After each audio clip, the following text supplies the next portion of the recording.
नमस्कार। आज का जो मेरा विषय है वह है ब्रज के रज की महिमा। जी हाँ, और हम सब जानते हैं कि रज कहते हैं मिट्टी को। तो उस ब्रज के रज में ऐसा क्या आनंद है कि जिसे जब श्री कृष्ण ने अपनी बाल लीला में अपने मुंह में रखा था तो माता यशोदा को उन्होंने ब्रह्मांड दिखा दिया था। वह जो ब्रज का रज है अर्थात वह जो मिट्टी है उसमें हमारे श्री कृष्ण और राधा रानी ने अपना बालपन अपना पूरा जीवन बिताया है और आज भी हम उसका तिलक करते हैं। हम ब्रज के रज की महिमा को ब्रज के रज के प्रसंगों से जानेंगे, कथाओं के द्वारा जानेंगे। तो आइए सुनते हैं ब्रज के रज का एक प्रसंग। सभी धामों से ऊपर है ब्रज धाम और सभी तीर्थों में श्रेष्ठ है श्री वृंदावन। इसकी महिमा का बखान करता एक प्रसंग है कि भगवान नारायण श्री विष्णु ने प्रयाग को तीर्थों का राजा बना दिया। अतः सभी तीर्थ प्रयागराज को कर देने आते थे।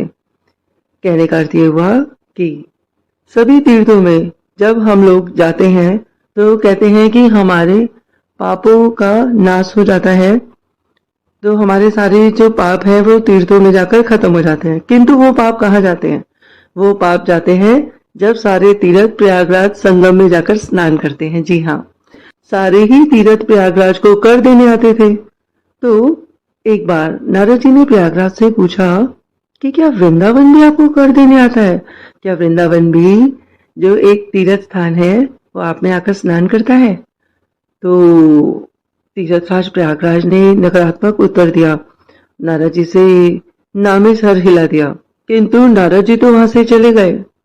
पर इस बात से प्रयागराज बहुत दुखी हो गए और प्रयागराज तीर्थराज श्री भगवान विष्णु के पास पहुंचे। भगवान ने प्रयागराज को उनके आने का कारण पूछा तो तीर्थराज प्रयाग ने कहा कि प्रभु, आपने मुझे सभी तीर्थों का राजा बनाया है, सभी तीर्थ मुझे कर देने आते हैं, लेकिन श्री वृंदावन कभी कर देने मेरे पास नहीं आए, अतः मेरा तीर्थराज होना अनुचित हुआ ना? तो भगवान ने प्रयागराज से कहा, तीर्थराज, मैंने तुम्हें सभी तीर्थों का राजा बनाया है, अपने निज ग्रह का नहीं। वृंदावन मेरा घर है, वह मेरी प्रिया श्री किशोरी जी राधा रानी की विहार स्थली है। राधा रानी तो वृंदावन की अधिपति है, मैं भी सदा वहीं निवास करता हूँ। तो वृंदावन आपसे ऊपर हुआ ना प्रयागराज?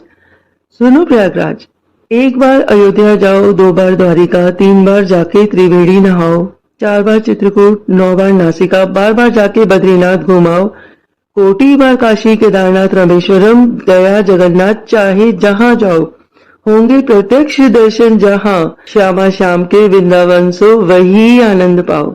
तो हे प्रयागराज, वृंदावन कभी तुम्हें कर देने नहीं आएगा। तो इस पर प्रयागराज ने श्री विष्णु नारायण से कहा कि हे प्रभु, यदि वृंदावन कभी मेरे पास कर देने नहीं आएगा और मैं तीर्थराज हूँ तो कृपया करके मुझे बताइए कि मैं कर देने किसे जाऊंगा? जितने पाप मुझ में आकर समाहित होंगे वो मैं पाप कहाँ जाकर धोऊंगा? तो इस पर श्री विष्णु ने कहा कि हे प्रयागराज, तुम अपने सारे पाप ब्रज मंडल में ब्रज की रज में आकर धो सकते हो। जी हाँ, तो कहते हैं कि जब श्री कृष्ण ने धरती पर अवतार लिया तो उसी समय की बात है कि एक बार प्रयागराज में कुंभ का योग था। हम सभी जानते हैं कि जब प्रयागराज में कुंभ होता है तो सभी लोग जो हैं कुंभ के मेले में जाते हैं और गंगा स्नान करते हैं, और जो संगम है वहां पे ऐसा कहा जाता है कि सभी लोग अपने सारे पाप उनके धुल जाते हैं।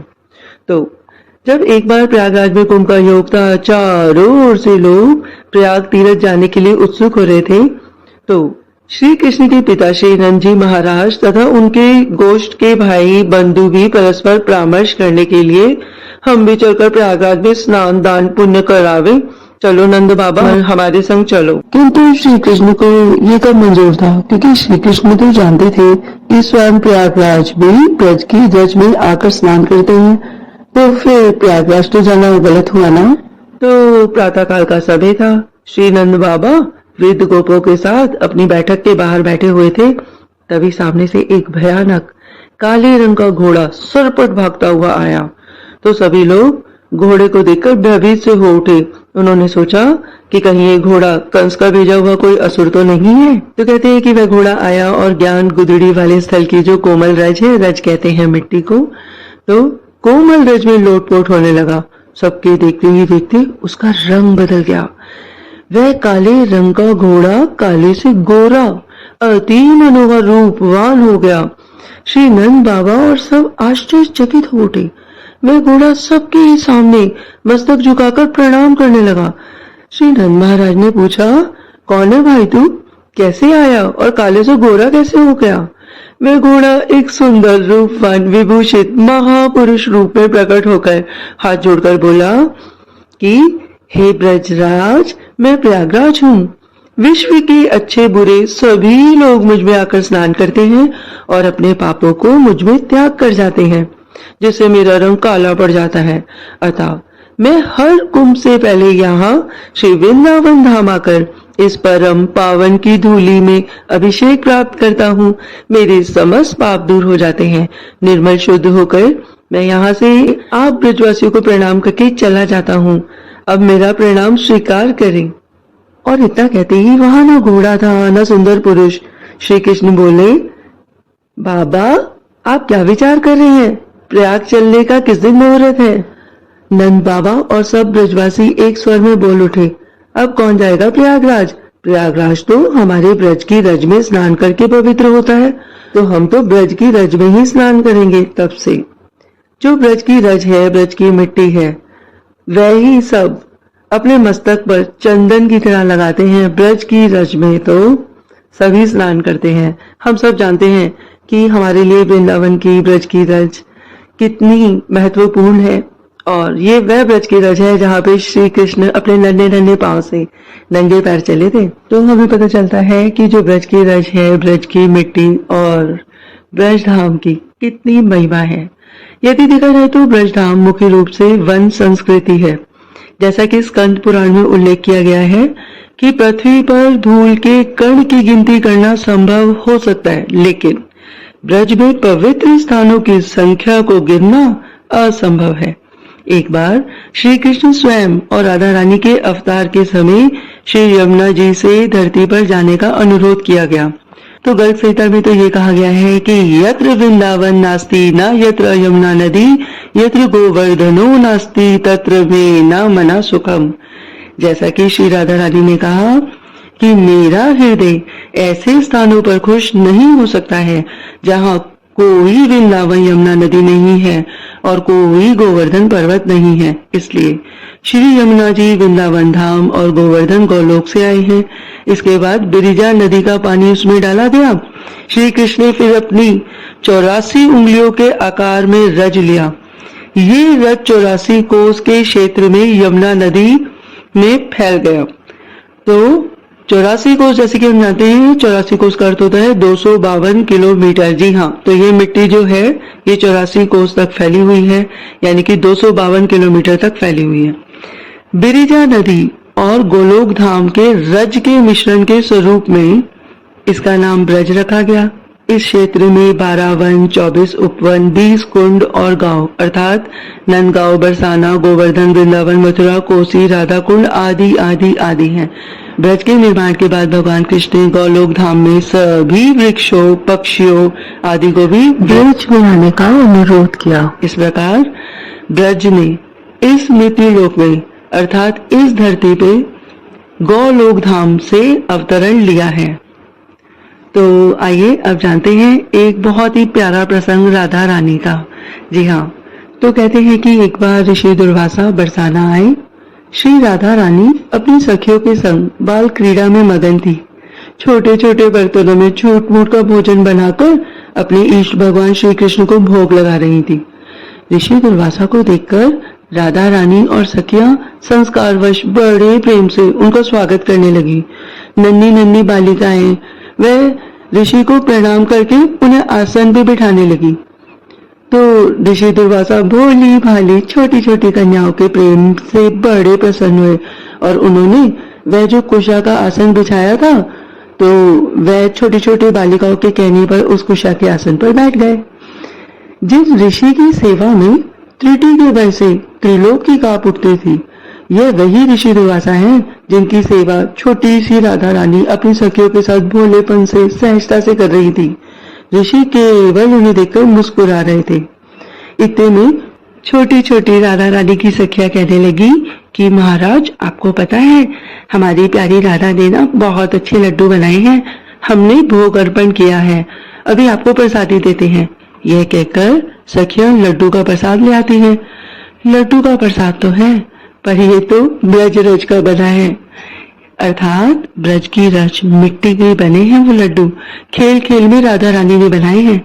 ऋषि दुर्वासा उनके भोलेपन से अभिभूत हो जाते हैं और वह सखिया कहती हैं महाराज कृपया करके लड्डू का प्रसाद पाइए ना। तो ऋषि दुर्वासा ने लड्डू को देखा, वह ब्रज की रज का बना हुआ था, तो वह हंसकर बोले कि लाली ये प्रसाद पालू, क्या ये तुमने बनाया है?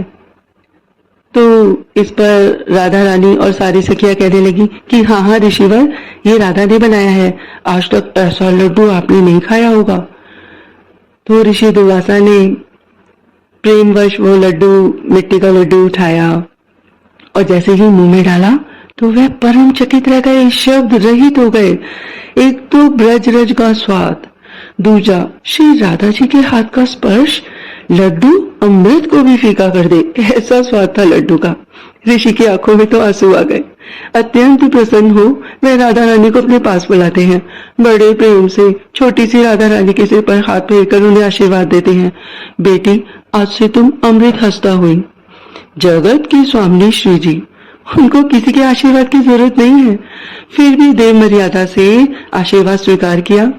दुर्वासा ऋषि बोले राधा रानी आप जो बनाओगी वो अमृत से भी अधिक स्वादिष्ट हो जाएगा, जो भी उस देवी प्रसाद को पाएगा उसके यश आयु की वृद्धि होगी, उसमें कोई विपत्ति नहीं आएगी, उसकी कीर्ति त्रिलोकी में होगी। और यह बात ब्रज में फैल गई आग की तरह कि ऋषि दुर्वासा ने राधा जी को आशीर्वाद दिया है। जब मैया यशोदा को इस बात का पता चला तो वह तुरंत राधा जी की मैया कृतिंदा के पास गई और उनसे विनती की कि राधा रानी को तो रोज आप हमारे घर नंद भवन में भेजा करें। वह दुर्वासा ऋषि के आशीर्वाद से अमृत हस्ता हो गई हैं। तो कंस मेरे पुत्र कृष्ण के अनिष्ट के लिए जो रोज असुर भेजता है ना, तो यदि राधा रानी आएंगी और अपने अमृत हस्ता हाथों से कुछ अच्छा भोग खिलाएंगी तो वह प्रसाद मेरे पुत्र की आयु बढ़ाएगा और मेरे पुत्र कृष्ण का अनिष्ट भी न हो पाएगा। फिर राधा रानी की मैया कृतज्ञा ने राधा रानी से कहा कि आप यशोदा मैया की इच्छा पूर्ति के लिए प्रतिदिन नंदगांव जाकर भोजन बनाया करें। उनकी आज्ञा पाकर श्री राधा रानी रोज कृष्ण के भोजन की प्रसादी बनाने के लिए नंदगांव जाने लगी। ये था ब्रज की रज का राधा रानी का प्रसंग। ब्रज के लिए तो कहा जाता है कि ब्रज समुद्र मथुरा कमल वृंदावन मकरंद, ब्रज बलिदा सब पुष्प है मधुर गोकुल चंद। जी हाँ, ब्रजधाम में बालक बालिकाओं से भी कृष्ण के बाल रूप की अनुभूति होती है और वह भगवान के सखा भाव से समरण होते हैं।